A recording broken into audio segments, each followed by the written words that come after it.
Hello everyone, I hope आप सभी अच्छे होंगे। नीट एस्पिरेंट और स्टूडेंट्स जो भी 2025 में काउंसलिंग करा रहे हैं उनके लिए ये वीडियो इंपॉर्टेंट होने वाला है। एंड अगर आप चैनल पर नए हैं तो प्लीज़ सब्सक्राइब कर लेना for all such important updates related to NEET UG counselling 2025।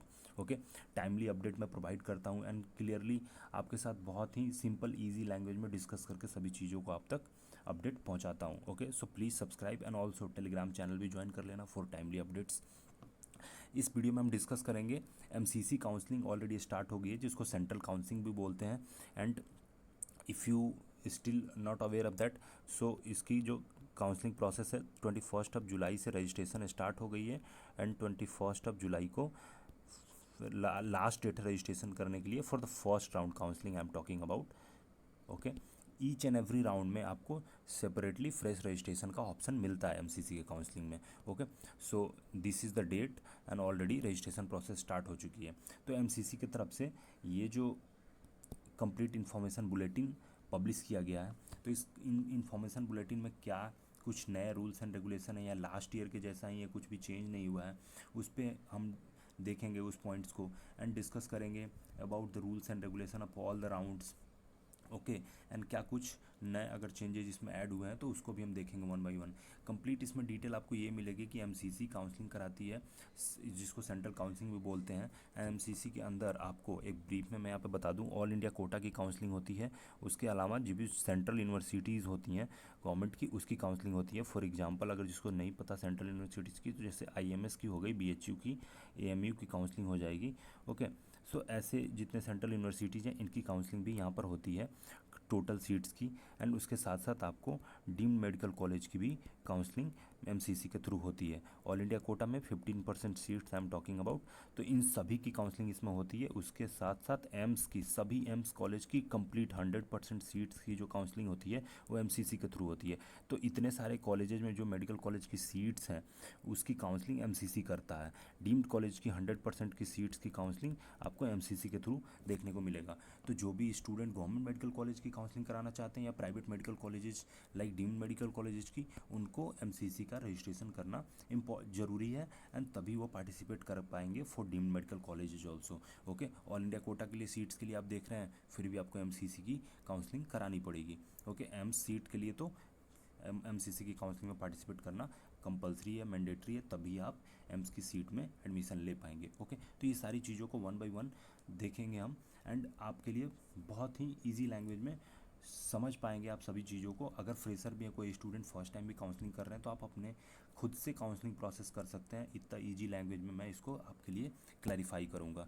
Okay, so one by one देखेंगे, वीडियो को लास्ट तक आप देखना तभी सब चीज़ें आप समझ पाओगे। एंड एक्स्ट्रा एडिशनल चीज़ें भी मैं इसके साथ एक्सप्लेन करता जाऊँगा इन बिटवीन द वीडियोज़, तो आप स्किप मत करना, आप वीडियो को लास्ट तक देखना तभी आप समझ पाएंगे process and error free counselling आप कर पाएंगे कि लेटर ऑन कोई दिक्कत ना हो एज सच कि आपने कोई मिस्टेक कर दिया, ऐसा नहीं होना चाहिए। इसके लिए आप वीडियो को लास्ट तक देखना एंड प्लीज़ सब्सक्राइब कर लेना चैनल को for further updates. Okay, so ये ऑफिशियल इंफॉर्मेशन बुलेटिन है from medical counselling committee MCC, आप देख सकते हैं 2025 की।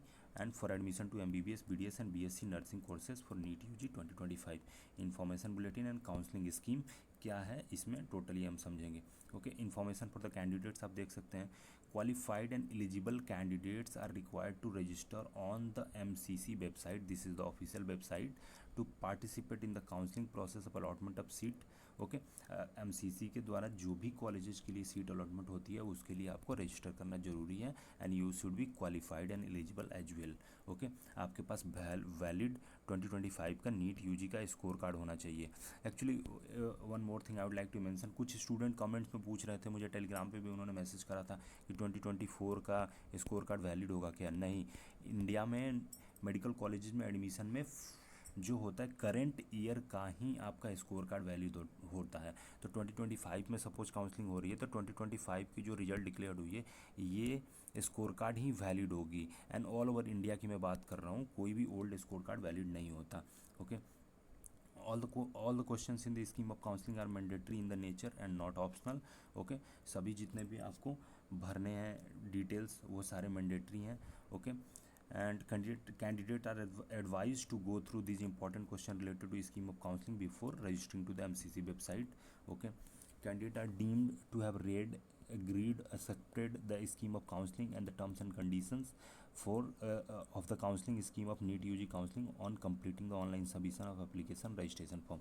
आप सभी डिटेल्स जब भरना एप्लीकेशन फॉर्म में तो बहुत आराम से पढ़ करके समझ करके भरना, कहीं दिक्कत हो तो आप उसकी क्लैरिफिकेशन ले लेना, उसके बाद ही फॉर्म कंप्लीट करना। एक बार आप फॉर्म कंप्लीट कर देंगे उसके बाद अगर एडिट करने का कोई आपको विंडो नहीं मिलता है तो फिर दिक्कत होगी। सो रॉन्ग इन्फॉर्मेशन आप नहीं भरना, ये स्टूडेंट्स को मैं बार बार बोलूँगा कि आप ध्यान रखना। Application for NEET UG counselling can only be submitted online through the medical counselling committee website, ये www.mcc.nic.in। Application submitted through any other mode shall not be entertained. तो आपको पता होना चाहिए कि जो भी काउंसलिंग प्रोसेस है इंडिया में मेडिकल कॉलेज की नीट यूजी की, पार्टिकुलरली मैं उन सभी स्टूडेंट्स को यहाँ पर समझाने की कोशिश कर रहा हूँ जो फर्स्ट टाइम अगर काउंसलिंग कर रहे होंगे। सारी process right from the first round to stray round तक की जो काउंसलिंग होगी ना वो ऑनलाइन होती है इंडिया में।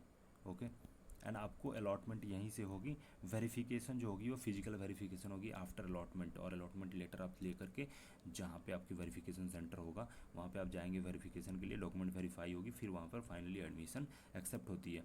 सो कभी भी बीच में कोई भी ना तो आपको डॉक्यूमेंट भेजना होता है physically by post and something, और कोई भी मिडिल मैन से भी आप कांटेक्ट कभी ना करें। Okay, directly official authorised website के थ्रू आप काउंसलिंग करें, इन्फॉर्मेशन एंड अवेयरनेस पूरी की पूरी रखें। ओके, कोई भी मिडिल मैन या कहीं भी कोई भी अमाउंट या पैसे आपको पे करने की ज़रूरत नहीं है। This is very important for all the student, क्योंकि मेरा पर्पस एंड ऑब्जेक्टिव है आपको राइट इन्फॉर्मेशन पहुंचाना और साथ में आप स्टूडेंट्स को गाइड भी करना। That's why I am mentioning this all points. Okay, candidates are further advise to fill the application form on their own on the MCC website and not through the agent and third party. ये भी यहाँ पे mentioned है कि आप खुद अपना application form भरें, दैट इज़ बेटर। आप पासवर्ड्स एंड जो भी सीक्रेट्स आपके पासवर्ड्स एंड क्रीडेंशियल होते हैं वो आप शेयर भी ना करें थर्ड पार्टी से किसी से। ओके, यहाँ पर मैं एक साथ पॉइंट ऐड करता जाऊँगा कि आप जब फॉर्म फिल करना तो उसमें बैंक अकाउंट की डिटेल फिल करनी होती है for the refunds in case you are allotted the seats और and you took the admission. So after the completion of the counselling process आपकी जो in case of deemed medical college 2 lakh की जो security fee होगी वो refund हो जाएगी। In case of government medical college जो 5000 की सिक्योरिटी होगी वो आपकी रिफ़ंड हो जाएगी, तो आपके बैंक अकाउंट में रिफ़ंड होगी। सो आप अपना बैंक अकाउंट का डिटेल्स उसमें डालना, किसी कैफ़े एंड थर्ड पार्टी के और एजेंट के आप उसमें इन्फॉर्मेशन नहीं डालना, आपको बाद में पैसे मिलने में दिक्कत हो सकते हैं, रिफ़ंड मिलने में। Okay, a candidate can submit NEET UG counselling application registration form only once. आपको एक ही एप्लीकेशन फिल करनी है, मल्टीपल रजिस्ट्रेशन मत करना आप, this is wrong. Okay, otherwise candidature cancel हो सकती है। एक एप्लीकेशन फॉर्म भरना है, करेक्ट भरना है। The security deposit will be forfeited if the candidate who has been allotted a seat in the second round और subsequent round and does not join the respective institution. Okay, यहाँ पे बहुत ही important ये point है, आपको clearly समझने की ज़रूरत है। ओके, देखो फर्स्ट राउंड की काउंसलिंग होती है, सेकंड राउंड की काउंसलिंग होगी, थर्ड राउंड की काउंसलिंग होगी, उसके बाद स्ट्रे राउंड की काउंसलिंग होगी। MCC की यही रूल होती है। इस इन्फॉर्मेशन बुलेटिन में भी हम देख लेंगे 25 में वही है या कुछ चेंजेस हैं। ऑल्दो शेड्यूल तो निकल गई है, शेड्यूल में 4 स्टेप्स में काउंसलिंग होगी, 4 राउंड में। तो आप जैसा देख सकते हैं यहाँ पे जो ये पॉइंट मेंशन है ना, मैं इसको स्टार मार्क कर देता हूँ।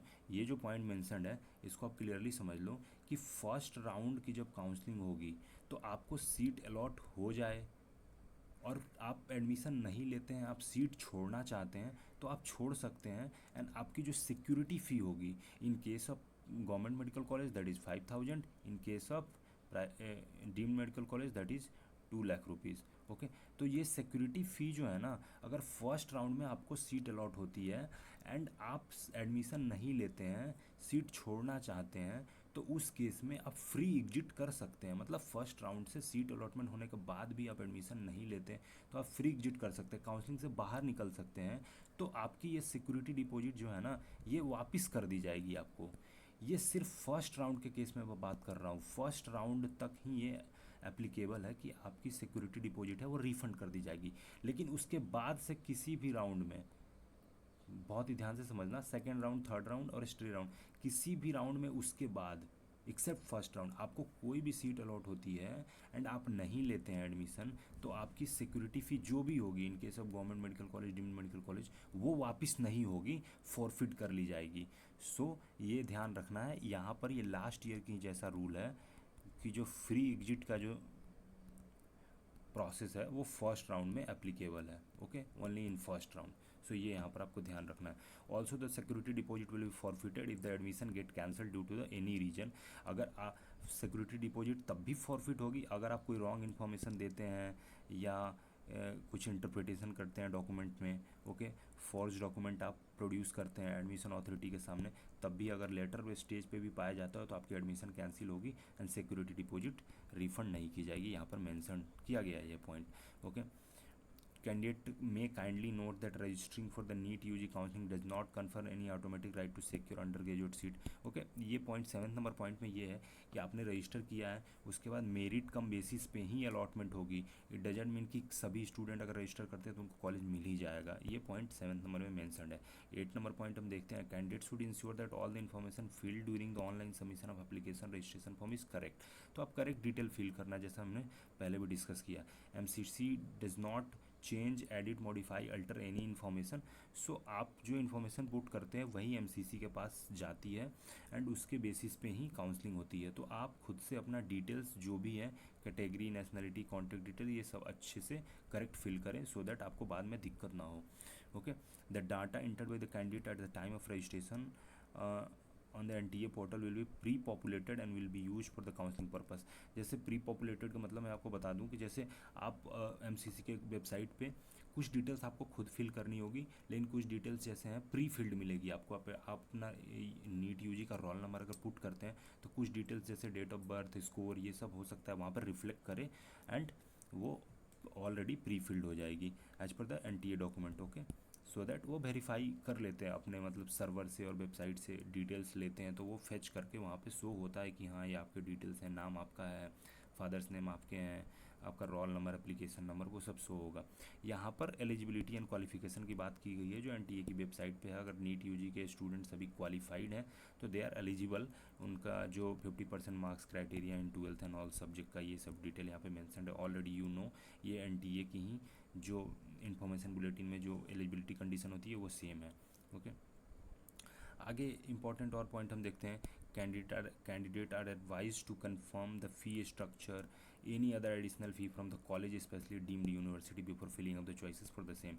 Some all India quota colleges might have high fee structure, therefore confirmation about the fee should be made beforehand, and MCC DGHS take no responsibility of the fee structure of the college। okay, यहाँ पर ये point mention है कि जो भी college आप choice filling में भरेंगे तो आप ऑलरेडी अवेयर रहें उसके सारे रूल्स एंड रेगुलेशन से, फ़ी स्ट्रक्चर कॉलेज का कितना है।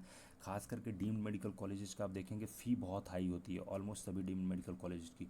तो अगर आप प्लान कर रहे हैं डीम्ड मेडिकल कॉलेज में एडमिशन लेने का तो आप पहले से अपना बजट भी प्लान कर लेना कि इतना अगर अमाउंट में फ़ी है तो मैं पे कर पाऊँगा, तभी वो कॉलेज को फिल करना। अदरवाइज़ बाद में आपको दिक्कत होगी, आपको सीट अलॉट होगी, आप एडमिशन नहीं लोगे, आपकी सिक्योरिटी फ़ी भी रिफ़ंड नहीं की जाएगी एंड आप फिर सेकेंड राउंड में अगर कट ऑफ ऊपर भी जाती है एंड आपको कॉलेज नहीं अलॉट होती है तो आपको कोई कॉलेज मिल भी नहीं पाएगा। सो इस हिसाब से आपको ध्यान से कॉलेजेस फिल करने हैं, अपनी प्री प्लानिंग कर लेनी है, बजट, चॉइसेस, सिटी, कॉलेज, ये सब आपको पहले से प्लान करना होता है। अगर आपको कोई भी हेल्प चाहिए ना डीम्ड मेडिकल कॉलेजेस को प्रेफरेंस फिल करने में, चॉइस लॉकिंग में and as such college preference fill करने में या काउंसलिंग के रिगार्डिंग कोई भी हेल्प चाहिए होगा तो you can reach me out. आपको डिस्क्रिप्शन में पेड काउंसलिंग और बुक नाउ का भी लिंक मिल जाएगा। You can reach me out and I will guide you throughout your admission process. Okay, यहाँ पर नेक्स्ट देखते हैं 13 नंबर, candidate are advise to be in touch with the MCC website. कोई भी आपको इन्फॉर्मेशन के लिए आपको ऑफिशियल वेबसाइट ही रेफर करना है, कहीं थर्ड पार्टी या किसी व्हाट्सअप, टेलीग्राम से आपको कोई ऑफिशियल नोटिफिकेशन के अलावा कोई आपको कोई भेजता है इन्फॉर्मेशन है या वहाँ से आप कुछ न्यूज़ देखते हैं तो उस पर बिलीव ना करें। आप पहले वेरीफाई करें इसको कि MCC वेबसाइट से ये चीज़ें हैं या नहीं हैं। For correct information and timely updates आप टेलीग्राम चैनल को ज्वाइन कर लेना। सारी ऑफिशियल नोटिफिकेशन जो आती है मैं खुद विजिट करके वेरीफाई करके और उसको पोस्ट करता हूँ टेलीग्राम चैनल पे। So that can be one authentic place to को सारी इन्फॉर्मेशन रिसीव करने के लिए। Okay, candidate advise to use the mobile number email ID used by them during the registration on the NTA website for MCC counselling. Okay, जो आपने mobile number और email ID NTA की at the time of NEET UG application, NEET UG का form fill करते समय जो आपने details provide की है मोबाइल नंबर ईमेल आईडी, उसको ही यहाँ पर आप फिल करें, ज़्यादा बेटर रहेगा। एंड उस पर आपको ओटीपी रिसीव होगी जिसको आप फिल करके वेरीफाई कर सकते हैं। ओके, नेक्स्ट यहाँ पर जो इम्पोर्टेंट पॉइंट है उसको डिस्कस करते हैं। इंपॉर्टेंट ले लेते हैं, अदरवाइज ये 60 पेज की इन्फॉर्मेशन बुलेटिन है, सो वीडियो बहुत लंबी हो जाएगी। कुछ लिस्ट ऑफ एब्रीविएशन है जो कि कहीं कहीं वर्ड ये आपको एब्रीविएशन यूज किया हुआ होगा इस इन्फॉर्मेशन बुलेटिन में, तो उसका फुल फॉर्म क्या है वो यहाँ पर डिटेल दिया हुआ है, ऑल्दो मैं डिस्क्राइब कर दूंगा जहाँ पे होगा इम्पोर्टेंट उसके अकॉर्डिंग। ओके, पेन का कलर चेंज कर लेते हैं। Okay, flow chart of process of counselling, ये एक पेज से फ्लो चार्ट पे इन्फोग्राफिक से हमको कंप्लीट डिटेल्स मिल जाएंगी काउंसलिंग प्रोसेस की, और ये ऑलमोस्ट सफिशिएंट होगा for all the candidates who are going to participate in the counselling process of the MCC 2025। Okay, तो ये कंप्लीट फ्लो चार्ट देखते हैं। ऑनलाइन मेडिकल काउंसलिंग की वेबसाइट आपको पता है, this is the official website. पहले आपको रजिस्ट्रेशन करना है, पेमेंट ऑफ फीस करना है, रजिस्ट्रेशन एंड सिक्योरिटी डिपॉजिट। तो पहले रजिस्ट्रेशन फ़ी भी लगती है, उसके साथ सिक्योरिटी डिपॉजिट लगती है, दोनों दो डिफरेंट फ़ी हैं। एक तो रजिस्ट्रेशन फ़ी MCC की एंड उसके साथ सिक्योरिटी डिपॉजिट। सिक्योरिटी डिपॉजिट में आप देखेंगे दोनों हो जाते हैं। अगर आप गवर्नमेंट के लिए कर रहे होंगे तो 10,000 रुपीज़ सिक्योरिटी डिपॉजिट लगती है। ओके, आगे इसमें अमाउंट मेंशन होगा, दिस इज़ लास्ट ईयर के अकॉर्डिंग मैं बता रहा हूँ। And this is the security deposit for government and 2 lakh rupees 2 lakh rupees is the security deposit for deemed medical colleges, private medical college में अगर आप पार्टिसिपेट करना चाहते हैं तो रजिस्ट्रेशन फ़ी इसके अलावा अलग है। सबमिशन ऑफ चॉइसेस, उसके बाद चॉइस फिलिंग करनी होगी, जब होगा तो चॉइस फिलिंग व्यू और मॉडिफाई कर सकते हैं आप, और लॉक करना होगा चॉइसेस को, this is most important. Choice fill करने के बाद आपको चॉइस लॉक भी करना होता है, अदरवाइज आप चॉइस लॉक नहीं करते ना तो आप कंप्लीट चॉइस फिलिंग नहीं होती है वो, एंड फिर आपको कॉलेज अलॉट नहीं हो पाएगा। बहुत स्टूडेंट ऐसा मिस्टेक कर देते हैं कि वो चॉइस फिलिंग कर देते हैं एंड फिर लॉक नहीं करते हैं कॉलेजेस को, सो उनकी चॉइस फिलिंग वैकेंट दिखाती है और बाद में कॉलेज अलॉट नहीं होता है। तो इस बात का ध्यान रखना है कि चॉइस लॉक करना है, एंड उसके बाद आपको अलॉटमेंट होगी एंड फिर अलॉटमेंट लेटर आप डाउनलोड कर पाएंगे। तो दिस इज़ द स्टेप, यहाँ तक ये जो इनिशियल प्रोसेस है, और ये सभी राउंड में हो गए। हर एक राउंड में फर्स्ट सेकंड थर्ड राउंड में फ्रेश रजिस्ट्रेशन होती है। फ्रेश रजिस्ट्रेशन आप इसको ऐसे समझ सकते हो कि सपोज आपने फर्स्ट राउंड में नहीं पार्टिसिपेट किया तो आप सेकेंड राउंड में फ्रेश रजिस्ट्रेशन करके पार्टिसिपेट कर सकते हो, ये इसका मतलब है। ओके, नाउ नेक्स्ट यहाँ पर देखते हैं फर्स्ट राउंड की बात की जा रही है। जैसा मैंने बताया कि फर्स्ट राउंड की यहाँ पर बात की जा रही है, फर्स्ट राउंड की क्या प्रोसेस होगी। ओके, राउंड 1 सीट अलॉटेड, ये प्रोसेस आपने कंप्लीट कर ली तो फर्स्ट राउंड की सीट अलॉटमेंट होगी।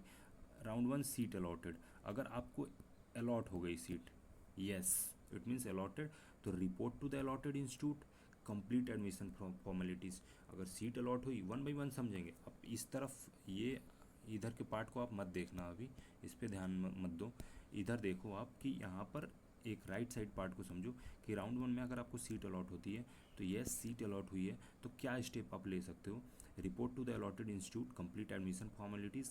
Okay, yes. अब उसके बाद आपने एडमिशन कंप्लीट कर ली तो नेक्स्ट क्या कर सकते हो, अगर आप ग्रेड करना है तो भी आप यस कर सकते हो कि हाँ मैं सेकेंड राउंड में कॉलेज बेटर मिलेगा तो अपग्रेड करना चाहूँगा, तो आप राउंड 2 के काउंसलिंग में चले जाओगे एंड आपको फिर से चॉइस फिलिंग करनी होगी एंड अपग्रेड होती है कॉलेज तो आपको नया कॉलेज अलॉट होगा और पिछले कॉलेज का सीट वैकेट हो जाएगा। अगर नहीं मिलती है आपको सीट यहाँ पर फर्स्ट राउंड में तो आपको क्या करना है, फ्री एग्जिट, अगर आप काउंसलिंग से बाहर होना चाहते हैं तो आप काउंसलिंग से बाहर भी हो सकते हैं। ओके, एंड यहाँ से आप ओके एग्जिट कर जाएंगे तो फर्स्ट राउंड के काउंसलिंग से आप एग्जिट कर जाएंगे, जैसे मैंने पहले डिस्कस किया। और फर्स्ट राउंड से अगर आप एग्जिट कर जाते हैं ना तो आपकी जो है वो सिक्योरिटी डिपॉजिट रिफंड हो जाएगी फर्स्ट राउंड तक। ये फ्री एग्जिट की जो फैसिलिटी है, इस पॉइंट को ध्यान से समझ लेना सभी स्टूडेंट्स, फ्री एग्जिट आपको फर्स्ट राउंड तक मिलती है। और फ्री एग्जिट मीन्स कि आपने पार्टिसिपेट किया फर्स्ट राउंड के काउंसलिंग में, सीट अलॉट हुई बट आप एडमिशन नहीं लेना चाहते तो आप फ्री एग्जिट कर सकते हैं। एंड फ्री मीन्स ये आपका जो सिक्योरिटी डिपॉजिट है वो रिफंड कर दिया जाएगा, यहाँ पर फॉरफिट नहीं की जाएगी। This is important for first round only.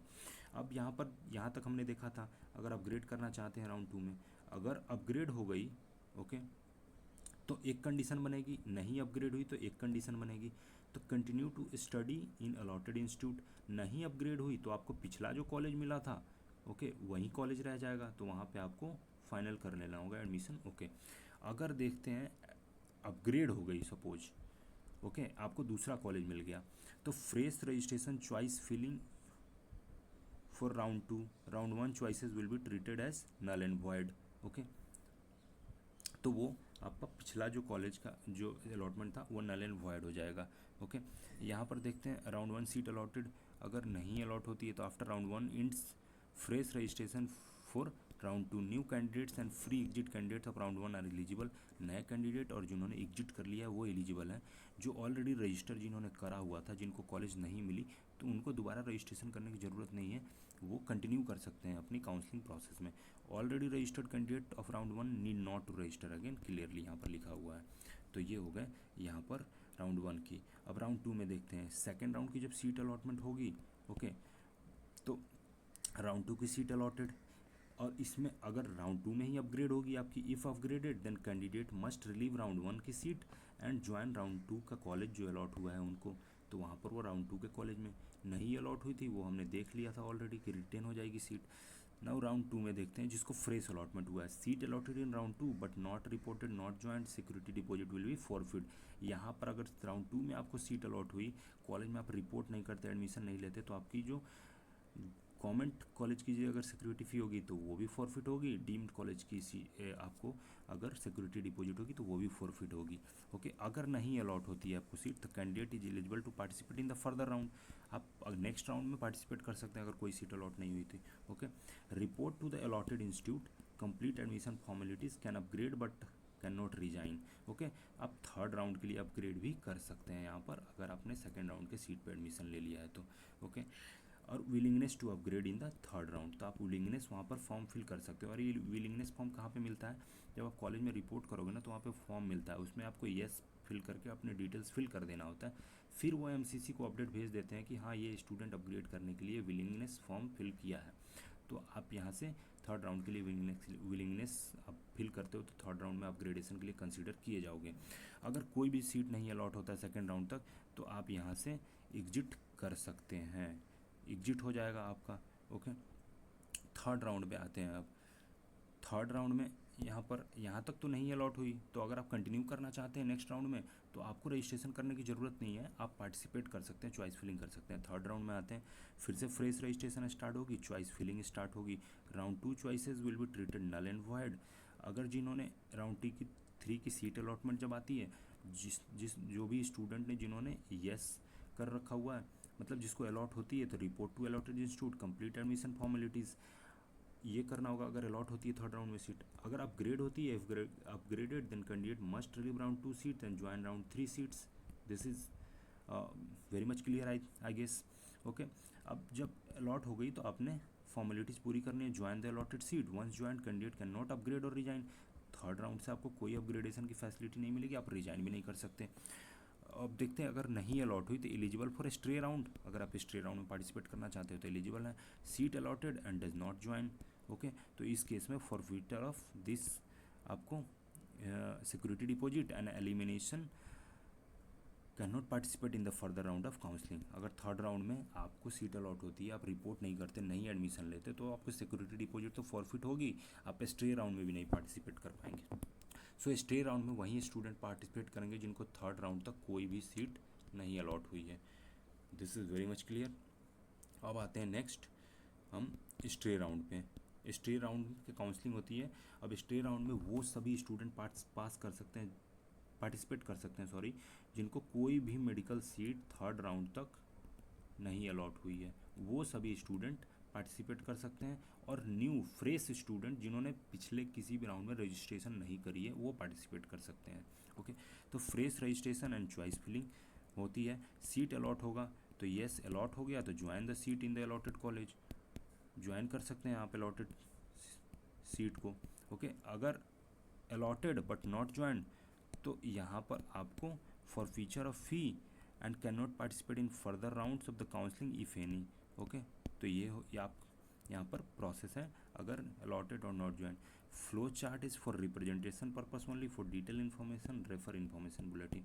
Okay, तो ये फ्लो चार्ट एक आपको समझा दिया गया, जिसमें यहाँ पर अब क्लियर हो गया कि ये first, second, third and stray round तक काउंसलिंग होगी। सभी राउंड में आप फ्रेश रजिस्ट्रेशन कर सकते हैं। स्ट्रे राउंड में वैसे स्टूडेंट करेंगे जिनको ये तीन राउंड में कब किसी भी राउंड में सीट अलॉट नहीं हुई, और फ्रेश स्टूडेंट है जो स्ट्रे राउंड वैकेंसी में पार्टिसिपेट करना चाहते हैं। Okay, first round free exit है, रेस्ट ऑल में आपकी फॉरफिट हो जाएगी सिक्योरिटी डिपॉजिट अगर आपको कॉलेज अलॉट होती है, आप एक्सेप्ट नहीं करते सीट तो। Okay, this is clear and मैंने बहुत ही सिंपल वे में और एक्सप्लेन करके आपको समझा दिया। ओके, नेक्स्ट हम देखते हैं इंडेक्स है यहाँ पर NEET UG counselling, role of MCC in NEET, all India quota, deemed university, AIIMS, okay, ESIC insured person quota. ये सभी सेंट्रल यूनिवर्सिटीज कौन कौन है? DU, Jamia Millia Islamia, central university under ministry of health and family welfare, VMMC and SJ, ये Safdarjung hospital and आपको RML hospital, ESIC dental. Okay, तो ये सारे सेंट्रल यूनिवर्सिटीज़ के अंतर आते हैं। ऑल इंडिया कोटा की काउंसलिंग होगी, डीम्ड की काउंसलिंग होगी, एम्स की काउंसलिंग होगी। सो ये सभी यहाँ पर आप इंडेक्स में ही समझ लो, एंड ये आपका सफिशियंट है information to know about the counselling process of MCC and कौन कौन से कॉलेज इसमें पार्टिसिपेट कर रहे हैं for the counselling process. Okay, next हम इसमें देखते हैं यहाँ पर अलीगढ़ मुस्लिम यूनिवर्सिटी के बारे में यहाँ पर डिटेल दिया हुआ है, बनारस यूनिवर्सिटी के बारे में डिटेल दिया हुआ है, एएफएमसी कॉलेज के बारे में यहाँ पर आपको इन्फॉर्मेशन है, जिपमर के बारे में इन्फॉर्मेशन है, बीएससी नर्सिंग सेंट्रल इंस्टीट्यूट का काउंसलिंग जो है एमसीसी कराती है। Okay, application form, fees of the counselling, ये डिटेल है यहाँ पर, तो उसको वन बाय वन करके हम सब देखते हैं। जो इंपॉर्टेंट पॉइंट्स हैं उसको देखेंगे। कुछ एनेक्जर्स हैं जहाँ पर list of centre issuing disability certificate, जिसके लिए मैंने एक शॉर्ट वीडियो अलग से अपलोड कर दिया है, आप वहाँ पर देख लेना। 16 सेंटर्स हैं, वो कौन कौन से हैं। Pro forma for SC/ST certificate, pro forma for OBC NCL and pro forma for EWS certificates किस फॉर्मेट में बनाने हैं। अगर आपको रिजर्व कैटेगरी से हैं और ये एप्लीकेबल है आपको रिजर्व कैटेगरी, तो आप ये सर्टिफिकेट बनवा सकते हैं, जिसको आपको डॉक्यूमेंट वेरिफिकेशन के टाइम पे भी नीड पड़ेगी। ओके, तो वन बाय वन इसमें इंपॉर्टेंट पॉइंट्स जो हैं उसको हम देखेंगे। ओके, इंपॉर्टेंट पॉइंट जो इसमें है इंडेक्स में हमने देख लिया। सेकंड देखते हैं जो role of MCC in NEET, वहाँ पे लिखा हुआ था इंडेक्स में आपको।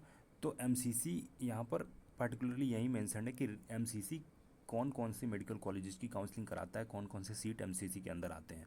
ओके, तो MCC will be doing counselling for 50% all India quota, मैंने पहले ऑलरेडी डिस्क्राइब कर दिया है। 100% deemed university, okay, central university that is Delhi university, Aligarh Muslim university, BHU including institutional domicile quota, ESIC, AFMC only registration part. Okay, यहाँ पर आपको clearly समझने की ज़रूरत है। AFMC पे मैंने एक डिटेल वीडियो भी अपलोड की थी, उसकी जब रजिस्ट्रेशन प्रोसेस स्टार्ट हुई थी एंड सब कुछ डिटेल में समझाया था कि आपको कौन कौन से प्रोसीजर्स फॉलो करने हैं to take admission in AFMC college. तो AFMC का रजिस्ट्रेशन पार्ट जो है वो सिर्फ यहाँ पर एमसीसी के पोर्टल पे होता है। उसके बाद शॉर्ट लिस्टिंग, जो पर्सनल इंटरव्यू होता है, मेडिकल होता है, वो सब AFMC खुद कंडक्ट करता है।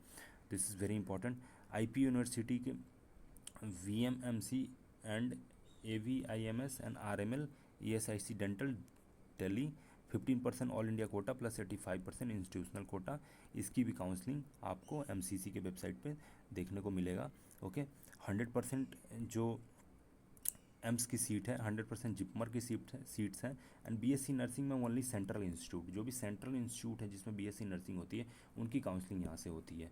आपको एक चीज़ यहाँ पर ऐड कर दूँ कि IP यूनिवर्सिटी का भी सेपरेट फॉर्म फिल किया जाता है, लेकिन IP यूनिवर्सिटी के अंदर जो दिल्ली के कॉलेजेज हैं वो आते हैं, एंड IP यूनिवर्सिटी के अंदर ये सभी कॉलेज की काउंसलिंग जो होती है वो MCC के थ्रू होती है। Okay, so this is very much clear. Okay, I hope I made this point clear to all of you. Okay, अब यहाँ पे वन बाय वन सभी सीट्स का डिस्क्रिप्शन आपको दिया हुआ है। Open seats domicile free includes 50% all India quota seats, MBBS BDS seats of the state, 100% MBBS seats of the BHU are open. AIIMS की सभी 100% सीट्स ओपन है अक्रॉस इंडिया। जिपमर की ओपन है सीट्स, MU की ओपन सीट्स हैं। 15% all India quota seats of DU, IP university, Jamia open seats, faculty of dentistry 50% all India quota seats of ESIC, ये सभी open seat domicile free includes, मतलब इसमें कोई भी डोमिसाइल की ज़रूरत नहीं है, किसी भी स्टेट का स्टूडेंट हो इन सभी सीट्स पर जो परसेंटेज दी हुई है उस पर पार्टिसिपेट कर सकता है वो student. Reservation policy for 50% all India Kota, जो रिजर्वेशन पॉलिसी एज यूजुअल है वो एप्लीकेबल होगी यहाँ पर। PWD कैटेगरी के लिए 5% in all India quota seat reserved है। Okay, next directly important point पे देखते हैं। Eligibility condition for all India quota, the candidate should have qualified NEET UG, domicile free है ये, इसमें कोई भी रिजर्व कैटेगरी स्टेट की रिस्ट्रिक्शन नहीं है एज पर NMC नॉर्म्स यहाँ पर। ओके, ये कन्वर्जन एल्गोरिदम है सीट्स की। 100% डीम्ड कोटा की सीट्स, जो डीम्ड यूनिवर्सिटी की जो सीट्स होती हैं 100%, उस सभी सीट्स की काउंसलिंग MCC करता है। There will be 4 rounds of the counselling, round 1, round 2, round 3, stray vacancy round. All 4 round shall be conducted online by MCC and सभी 100% सीट्स हैं जो आपको डीम्ड मेडिकल कॉलेजेस की वो MCC के थ्रू काउंसलिंग होती है, ये आपको ध्यान में रखने वाली बात है। Okay, seat matrix, the seat matrix of the deemed university seat shall be prepared by the MCC। Okay, eligibility condition deemed की वही नीट यूजी होती है, डोमिसाइल फ्री है एंड जनरल कैटेगरी होती है, इसमें कोई रिजर्व कैटेगरी नहीं होती है। ओके, जैन माइनॉरिटी, मुस्लिम माइनॉरिटी, NRI कन्वर्जन, ये सब यहाँ पर रूल्स दिए हुए हैं, आप देख लेना। वैसे ये कंप्लीट इन्फॉर्मेशन बुलेटिन भी मैं टेलीग्राम चैनल पे पोस्ट कर दूंगा। All AIIMS across the country, AIIMS की जितनी सीट होगी अक्रॉस द कंट्री उसमें रिजर्वेशन अकॉर्डिंगली अप्लीकेबल होगा, बट सभी सीट्स की काउंसलिंग MCC के थ्रू होती है। ओके, ये यहाँ पर आपको क्लियरली मेंशन्ड है। Eligibility condition again domicile free, eligibility condition as per AIIMS will be applicable and NEET UG qualify होना चाहिए student. Okay, so this is about AIIMS. Next ESIC में आपको 15% जो सीट्स है ना, 85% सीट्स की तो स्टेट काउंसलिंग करता है, बट 15% जो सीट्स है ना उसकी ESIC मेडिकल कॉलेजेस की वो करता है MCC आपको, तो ये यहाँ पर मेंशन्ड है। ओके, नेक्स्ट आपको ESIC पे मैंने बहुत डिटेल वीडियो एक अपलोड करी हुई, आपको अगर देखना होगा, समझना होगा उस प्रोसेस को, तो आप वहाँ से वो वीडियो देख सकते हैं। Okay, and this is the eligibility conditions have been provided by ESIC authority for institute person quota admission to the course। Annexure 7 में यहाँ पर डिटेल्स अटैच्ड हैं for ESIC category. Okay, central university institute यहाँ पर जो है, central universities में कौन कौन आ जाते हैं। सेंट्रल यूनिवर्सिटी आप देख लें, दिल्ली यूनिवर्सिटी, दिल्ली यूनिवर्सिटी के अंदर ये कॉलेज आते हैं, lady Hardinge medical college, UCMS university college of medical sciences, Maulana Azad medical college and MIDS। Okay, ये सभी दिल्ली यूनिवर्सिटी के अंदर आते हैं। Faculty of dentistry, Jamia Millia Islamia Delhi, ये आपको सेंट्रल यूनिवर्सिटी के अंदर आ जाते हैं। सेंट्रल इंस्टीट्यूट जो हैं ये Vardhman Mahavir medical college, RML medical college, ESIC dental college, ठीक है। इसके अंदर 50% ऑल इंडिया कोटा की सीट्स होती हैं और 85% स्टेट कोटा की सीट होती हैं। तो इस 50% की आपको काउंसलिंग जो है वो MCC के थ्रू ही होगी और 85% की भी MCC के थ्रू होगी, बट इसमें रिजर्वेशन अवेलेबल होगी क्योंकि ये state quota, Delhi state quota इसमें एप्लीकेबल होगा। ओके, यहाँ पर 50% ऑल इंडिया कोटा की सीट्स की काउंसलिंग एंड 85% स्टेट कोटा की सीट्स होती हैं, जिसमें यहाँ पर अगेन स्टेट कोटा एप्लीकेबल होता है। Okay, the MCC and DGMS ministry of health and family welfare set conduct counselling of 50% all India quota seats, 85% Kota seats of central university and institute. Okay, but state की कुछ particular state की जो seat होगी 85% वो state ही करता है। Okay, that is clear. The counselling of 50% all India Kota is domicile free. Again ये repetition है इन्फॉर्मेशन की, हमने ये डिस्कस कर लिया point. Okay, next Delhi university की जो सीट ब्रेकअप है एंड कैसे काउंसलिंग होती है वहाँ पर दिया हुआ है। 50% seat will be contributed by Delhi University to all India quota. For the rest 85% seat candidate who have studied 11th 12th grade in Delhi NCT are eligible for state quota 85%। Okay, तो obviously जो DU की जो colleges की हमने बात करी, जैसे LHMC, UCMS, MAMC, MIDS, तो इन सभी कॉलेजेस में 85% जो होगी वो दिल्ली डोमिसाइल स्टूडेंट्स के लिए सीट होगी एंड रेस्ट 50% जो होगी वो ऑल इंडिया कोटा में कंट्रीब्यूट होगी सीट, ये यहाँ पर मेंशन्ड है। ओके, फैकल्टी ऑफ डेंटिस्ट्री का भी यहाँ पर डिटेल्स कुछ एडिशनल मेंशन्ड है। सीट्स के बारे में हमने बात कर ली। Central institute under IP university, उसमें 85% दिल्ली कोटा के लिए होगा and 50% that is the all India quota की सीट्स होगी, बट काउंसलिंग एमसीसी के थ्रू होगी। ये भी हमने डिस्कस कर लिया है, दोबारा से भी देख लिया हमने। Aligarh Muslim universities, okay, AMU open seats plus NRI seats होती हैं एंड प्लस एफएसएस डेंटल होता है। एएमयू इंटरनल सीट्स भी इसमें होती हैं, तो इंटरनल सीट्स की जो रिजर्वेशन होगी वो अलग होगी, रेस्ट वाला आपको ओपन सीट्स में होगी। ओके, नेक्स्ट आपको बनारस हिंदू यूनिवर्सिटी है। बनारस हिंदू यूनिवर्सिटी में 100% ओपन सीट्स हैं, डोमिसाइल फ्री हैं, सभी सीट्स की काउंसलिंग आपको अवेलेबल रहेगी ऑल इंडिया काउंसलिंग के थ्रू एंड एमसीसी के वेबसाइट से काउंसलिंग होगी। दैट इज़ इसमें कोई भी सेपरेट डिवीजन नहीं है सीट्स की और रिजर्वेशन नहीं है। ओके, ये हमने बीएचयू का देख लिया। ओके, एएफएमसी का एक बार ब्रीफ में देख लेते हैं। वैसे डिटेल वीडियो है, अगर किसी भी स्टूडेंट को देखना होगा और उन्होंने रजिस्टर कर रखा हो एएफएमसी का, तो यहाँ से रूल देख सकते हैं और उस वीडियो को भी देख सकते हैं। Candidate who desire to participate in AFMC counselling will be required to register on MCC portal. The list of the registered candidate will be send to the AFMC authority and the role of MCC is limited to registration for willing candidate only. तो यहाँ पर आप सिर्फ registration कर सकते हैं, rest सभी जो रूल्स एंड रेगुलेशन है वो एएफएमसी खुद कंडक्ट करती है एंड टाइम टू टाइम आपको इन्फॉर्म करेगी आप अगर आप रजिस्टर करते हैं तो। उसके बाद एसएसबी और मेडिकल फिटनेस टेस्ट भी वो खुद कंडक्ट करते हैं, फिर शॉर्ट लिस्ट करके एडमिशन लेटर ऑफर करते हैं। ओके, सो नाउ जिपमर की सीट्स को देखते हैं। JIPMER all India open seats and state quotas. Okay, ये यहाँ पर जिपमर की सीट ब्रेकअप दी हुई है। ओके, नेक्स्ट आपको देखते हैं BSc nursing central institute and institute affiliated under the IP university. तो जो भी सेंट्रल इंस्टीट्यूट हैं जो बीएससी नर्सिंग कोर्स कराते हैं एंड इंस्टीट्यूट जो एफिलिएटेड है आईपी यूनिवर्सिटी से, उसकी काउंसलिंग एमसीसी यहाँ पर कंडक्ट करेगा। And this BSc nursing course यहाँ पर देख सकते हैं आप, ये मिस्टेक से लिखा हुआ है 25-26 होना चाहिए यहाँ पर। ओके, इसमें अगर कॉलेज की डिटेल दी होगी तो वो भी मैं आपको यहाँ पर एक्सप्लेन कर दूँगा, बट जो भी सेंट्रल यूनिवर्सिटी होगी बीएससी नर्सिंग की अगर आप काउंसलिंग कराना चाहते हैं तो आप एमसीसी के काउंसलिंग पर रजिस्टर कर सकते हैं। वहाँ पे चॉइस फिलिंग में आपको नर्सिंग कॉलेजेस शो हो जाएंगे। ओके, अगेन यहाँ पर अब 1 बाय 1 एक एक स्टेप दिया हुआ है कैसे रजिस्टर करें एंड काउंसलिंग प्रोसेस क्या है। तो नॉर्मली आपको ऑफिशियल वेबसाइट ओपन करनी है, अपनी डिटेल्स फिल करनी है, ओटीपी वेरीफाई करना है, एकेडमिक्स डिटेल भरने हैं, एड्रेस भरने हैं। 1 बाय 1 करके प्रोसेस होगा, जैसे एप्लीकेशन फॉर्म फिल करते हैं आप सिंपली, बहुत ईजी प्रोसेस है, फिल कर लेंगे फॉर्म को।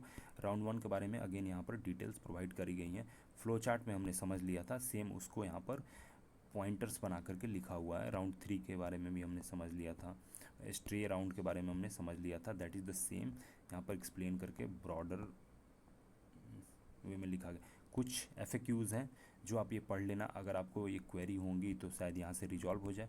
मैं 1 बाय 1 रीड नहीं करूँगा, वीडियो बहुत लंबी हो जाएगी। तो कुछ एफएक्यू है normal, what information do I require for online registration, कौन कौन सी इन्फॉर्मेशन चाहिए, ये सारे इसमें आपको इन्फॉर्मेशन प्रोवाइड की गई हैं। आप यहाँ से पढ़ लोगे, इसमें से अगर कोई ऐसा क्वेरी होगा जो आपको भी पूछना होगा तो यहाँ से आपको आंसर मिल जाएगा। Okay, so there are almost 12 to 13 FAQs जो यहाँ पर दी हुई हैं, वो आप देख लेना। नेक्स्ट फ़ी के पार्ट पे मैं डायरेक्टली डिस्कस करना चाहूँगा एंड आपको फ़ी डिटेल्स प्रोवाइड कर दूँ। What are the documents are required at the time of joining reporting allotted medical dental nursing colleges। तो देखो डॉक्यूमेंट्स को लेकर के बहुत सारे स्टूडेंट्स के क्वेश्चंस रहते हैं हमेशा, तो यहाँ पर देख लो आप, क्लियरली डॉक्यूमेंट मेंशन्ड है। आपको ये मैं पार्ट अच्छे से यहाँ पर एक्सप्लेन करता हूँ, को बहुत सारे स्टूडेंट्स पूछेंगे। वीडियोस भी कुछ लोग हाफ ऑफ द वीडियोस को देखेंगे, उसके बाद स्किप कर देंगे एंड फिर उनको कन्फ्यूजन रहेगा 1 बाय 1 कौन से डॉक्यूमेंट चाहिए नहीं चाहिए। तो डॉक्यूमेंट्स रिक्वायर्ड यहाँ पर मैं क्लियरली मेंशन कर रहा हूँ। अलॉटमेंट लेटर, जब आप काउंसलिंग में पार्टिसिपेट करोगे, आपको सीट अलॉट होगी तो आपको अलॉटमेंट लेटर जनरेट होगा, जो लॉगिन करके आप जब रिजल्ट डिक्लेयर होगा तो आप लॉगिन करके अलॉटमेंट लेटर डाउनलोड कर सकते हो। एडमिट कार्ड आपको एनटीए की जब एग्जाम के टाइम पर, result and score card NEET UG की, डेट ऑफ बर्थ सर्टिफिकेट जो आपका 10th का सर्टिफिकेट होता है, क्लास 10th का सर्टिफिकेट, अगेन ये दोनों सेम हो सकते हैं, नो प्रॉब्लम। एंड 12th की सर्टिफिकेट, 12th की मार्कशीट होगी, 8 पासपोर्ट साइज फ़ोटोग्राफ, जैसा आपने नीट यूजी एप्लीकेशन फॉर्म में अपलोड किया था सेम वहीं पासपोर्ट साइज फ़ोटोग्राफ रहनी चाहिए। प्रूफ ऑफ आइडेंटिटी में आप आधार कार्ड ले जा सकते हैं, पैन, ड्राइविंग लाइसेंस, पासपोर्ट, कोई एक चलेगा इसमें से। For OCI and person of Indian origin, foreign national candidate, citizenship certificate, card number, documents are mandatory. The candidate should also bring following certificate if applicable. तो अगर आप रिजर्व कैटेगरी से हैं तो SC ST सर्टिफिकेट आपको produce करना पड़ेगा। OBC NCL से हैं तो OBC NCL certificate, EWS claim कर रहे हैं तो ईडब्ल्यूएस सर्टिफिकेट आपको प्रिस्क्राइब फॉर्मेट में, जो कि एनेक्स्चर में ऐड है, यहाँ पर ऑलरेडी अटैच किया गया है एनेक्स्चर, उसका फॉर्मेट इसमें लास्ट में आप स्क्रॉल करके देखेंगे तो वो फॉर्मेट मिल जाएगी। अगर आपने अभी तक नहीं बनवाया तो उस फॉर्मेट में आप बनवा सकते हैं सर्टिफिकेट्स, जो कि डॉक्यूमेंट वेरिफिकेशन के टाइम पे आपको देना होगा। Candidate with original certificate document shall not be allowed candidate without original certificate document shall not be allowed to take admission in the allotted medical dental college. तो सभी document आपको original format में रहना चाहिए for the physical verification. Okay, documents का part हमने clear कर लिया। ओके, नेक्स्ट, हाँ, now comes what are the various fees to be paid at the time of registration. ये बहुत ही इंपॉर्टेंट पार्ट है सभी स्टूडेंट्स की, one of the most asked question ये होता है। At the time of registration student participating for medical dental BSc nursing seat will have to pay two kind of fees. For the deemed universities non refundable registration fee is the 5000, ये registration फ़ी है, this is 5000, और security deposit अलग से पे करना पड़ता है 2 lakh rupees. This is the for deemed medical college. ये यहाँ पर क्लियर हो गया। Refundable fee, non refundable fee that is 5000 plus 2 lakh rupees, ये आपको पे करना पड़ेगा तो for deemed medical college. Okay, non refundable, okay, यहाँ पर देखते हैं for 15% all India Kota central universities, और जो भी और भी सारी सीट्स हैं, ऑल एम्स, एएफएमसी, जिपमर, इन सभी के लिए आपको non refundable fee 1000 rupees for under reserve unreserved EWS candidate, 500 for SC ST OBC candidate. Okay, refundable security deposit आपको 10,000 यहाँ पर पे करना पड़ेगा फॉर गवर्नमेंट सीट्स के लिए। Okay, so 1000 plus 10,000 11,000 is the fee, and for SC ST OBC this is 5000 plus 500 that is 5500। Okay, so fee का criteria हमने डिस्कस कर लिया। 2 लाख रुपीज़ सिक्योरिटी डीम्ड के लिए, ये आपको क्लियर पता होना चाहिए, and 5000 is the registration fee. So fee का पार्ट हमने यहाँ पर डिस्कस कर लिया। रिफ़ंड जो है ना, रिफंड हमने ऑलरेडी डिस्कस कर लिया। The security amount will be refunded to the same account from where the security amount was initially deposited by the candidate. तो जब आप रजिस्ट्रेशन प्रोसेस करेंगे, सिक्योरिटी डिपॉजिट आप पे करेंगे, तो आप कार्ड, नेट बैंकिंग जिसके थ्रू पे करेंगे वहीं पे आपको वापस वो रिफ़ंड हो जाएगी आपकी फ़ी। एंड दो कंडीशन में, एक तो आपने फ्री एग्जिट किया होगा, एक या आपको कोई भी कॉलेज अलॉट नहीं हुई, और एक आपने एडमिशन ले लिया है, तब भी आपकी ये सिक्योरिटी डिपॉजिट रिफ़ंड हो जाएगी। बट आपको ये ध्यान रहे, जो पहले हमने डिस्कस किया है, सेकेंड राउंड, थर्ड राउंड और स्ट्रे, इन राउंड में आपको सीट अलॉट होती है, आप छोड़ते हैं तो आपको सिक्योरिटी डिपॉजिट नहीं रिफ़ंड होगी। एंड इसलिए मैंने यहाँ पर मेंशन किया था कि सिक्योरिटी डिपॉजिट रिफ़ंड होती है आपके अपने अकाउंट में, तो आप कोशिश करें कि खुद के अकाउंट से आप अमाउंट जो है वो पे करें। थर्ड पार्टी या कैफ़े या किसी दूसरे के कार्ड या नेट बैंकिंग से आप अगर पेमेंट करते हैं तो रिफ़ंड उसके अकाउंट में जाएगी। तो आप ये ज़रूर इंश्योर कर लेना कि वो रिफ़ंड आने पर आपको पैसे रिटर्न कर देगा, नहीं कर देगा। दैट्स वाई सजेशंस तो यही रहेगा कि आप अपने अकाउंट से, अपने नेट बैंकिंग से पेमेंट करें, वहाँ पर आपको ईज़िली रिफ़ंड मिल जाएगा। ओके, सो ये, और अकाउंट एक्टिव होना चाहिए, कार्ड एक्टिव होना चाहिए, सो दैट आपको रिफ़ंड मिलने में कोई दिक्कत ना हो। Okay, and this is the all information. और इसमें FAQs हैं यहाँ पर, जो कि अगर रेलिवेंट हो तो आप एक बार देख लेना, इसको फॉलो कर लेना। ऑलरेडी मैंने जो भी इंपॉर्टेंट पॉइंट थी यहाँ पर समझा दिया, जो स्टूडेंट्स को काउंसलिंग करने से पहले ध्यान रखना बहुत ज़रूरी है। एंड यहाँ पर मैं मेंशन करना चाहूँगा, अभी तक आपने अगर वीडियो देख रहे हैं और इतना सिंपल और ईजी लैंग्वेज में मैंने आपके लिए ये information bulletin and MCC counselling के बारे में समझाया, सो प्लीज़ मोटिवेट करना, एक सब्सक्राइब कर देना अपनी तरफ से, अपने फ्रेंड्स को भी शेयर कर लेना, एंड टेलीग्राम चैनल को ज्वाइन कर लेना। इससे एक सपोर्ट एंड मोटिवेशन मिलता है to make such videos and update you about the NEET UG counselling process. Okay, and also अगर आपको पेड काउंसलिंग की गाइडेंस चाहिए होगा, बहुत ही लोएस्ट एंड अफोर्डेबल फ़ी मैं आपसे चार्ज करूँगा, एंड वो आप देख भी सकते हो डिटेल्स, आपको डिस्क्रिप्शन में लिंक मिलेगा for paid counselling guidance program, वहाँ पे क्लिक करना, आप फी डिटेल देख सकते हो। आपको अगर डीम्ड की काउंसलिंग की गाइडेंस चाहिए तो आप वहाँ से मुझे रीच आउट कर सकते हो, मैं आपसे डिस्कस भी कर सकता हूँ, आपके क्वेरीज को जान सकता हूँ, एंड कंप्लीट गाइडेंस आपको प्रोवाइड करूँगा throughout your admission, choice filling से लेकर के लास्ट आपके कॉलेज अलॉटमेंट तक मैं आपको कंप्लीटली टच में रहूँगा और आपको गाइड करते रहूँगा अगर कहीं भी आपको कोई क्वेरी होगी। मुझे एक्सपीरियंस है काउंसलिंग कराने का, so I will share my experience as well, so that आप कोई मिस्टेक ना करो। तो आप वहाँ से पेड काउंसलिंग के लिंक पे क्लिक करके आप चेक कर सकते हैं, अगर आपको कोई भी काउंसलिंग प्रोग्राम ज्वाइन करना है तो आप वहाँ से ज्वाइन कर सकते हैं और मुझे रीच आउट कर सकते हैं। ओके, टेलीग्राम चैनल को ज़रूर ज्वाइन कर लेना। Thank you so much for watching and अच्छे से आप काउंसलिंग करो, कोई भी मिस्टेक्स एंड एरर नहीं होनी चाहिए। Okay, thank you so much.